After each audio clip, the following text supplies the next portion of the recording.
എന്റെ വാർത്തയിലേക്ക് സ്വാഗതം. സണ്ണി ജോസഫ് KPCC അധ്യക്ഷനായതു മുതൽ കേരള കോൺഗ്രസ് എം നേതാവ് ജോസ് കെ മാണി സണ്ണി ജോസഫുമായി ഒരു സഖ്യത്തിന് ഒരുങ്ങുകയാണ്.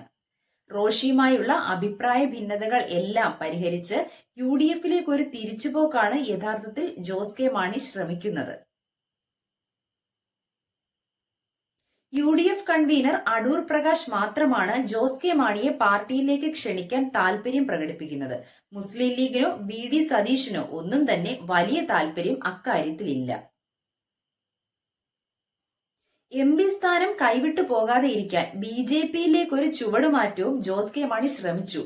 പക്ഷേ ഒടുവിൽ അവരും കൈമലർത്തുകയാണ് ചെയ്തത്. മാത്രമല്ല, റോഷി അഗസ്റ്റിനും സെബാസ്റ്റ്യൻ കുളത്തുങ്കലും അതിനോട് യോജിച്ചതുമില്ല. 2009ലും 2014ലും കോട്ടയത്ത് ജോസ് കെ മാണി വിന്നിക്കൊടി പാറിച്ചു. പക്ഷേ തുടർന്ന് വികസനം എന്നൊന്നും ഉണ്ടായില്ല. ജനങ്ങൾ അത് തിരിച്ചറിഞ്ഞു. അതാണ് പാലായിലെ തോൽവിയും.